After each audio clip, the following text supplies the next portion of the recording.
रामनवमी की पूरी कहानी।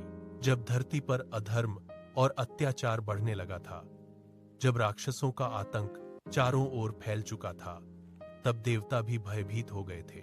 सबसे शक्तिशाली राक्षस था रावण।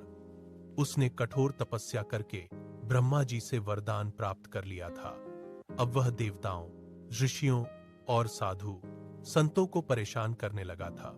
धरती पर धर्म खतरे में था।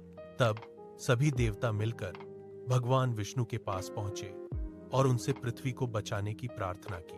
भगवान विष्णु ने कहा, मैं मनुष्य के रूप में जन्म लेकर रावण का अंत करूंगा। अयोध्या के राजा की चिंता।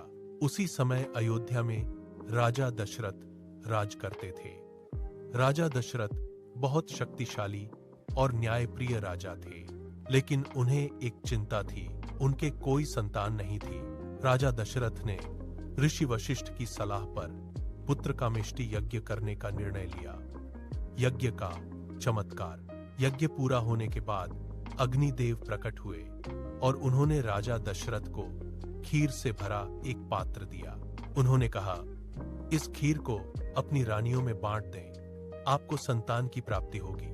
राजा दशरथ ने वह खीर अपनी 3 रानियों में बांटी, माता कौशल्या, माता कैकेयी, माता सुमित्रा। कुछ समय बाद तीनों रानियों ने 4 पुत्रों को जन्म दिया। माता कौशल्या से भगवान राम, माता कैकेयी से भरत, माता सुमित्रा से लक्ष्मण और शत्रुघ्न। भगवान राम का जन्म चैत्र मास की 9वीं तिथि दोपहर के समय हुआ था। पूरा अयोध्या खुशियों से झूम उठा। चारों ओर उत्सव मनाया गया। देवताओं ने फूलों की वर्षा की। इसी दिन को आज हम रामनवमी के रूप में मनाते हैं। भगवान राम क्यों खास है? भगवान राम को मर्यादा पुरुषोत्तम कहा जाता है, क्योंकि उन्होंने हमेशा धर्म और सत्य का पालन किया।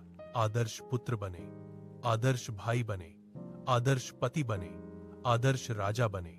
उनका जीवन हमें सिखाता है, सत्य और धर्म की हमेशा जीत होती है। रामनवमी क्यों मनाई जाती है? रामनवमी भगवान राम के जन्म दिवस के रूप में मनाई जाती है। इस दिन लोग मंदिर जाते हैं, रामायण पाठ करते हैं, पूजा करते हैं, शोभा यात्रा निकालते हैं।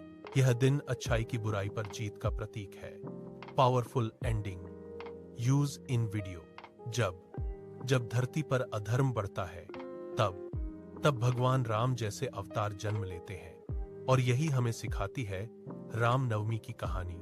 अगर आपको भारत की ऐसी ही रहस्यमयी और रोचक कहानियां जानना पसंद है, तो भारत के रहस्य चैनल को जरूर सब्सक्राइब करें।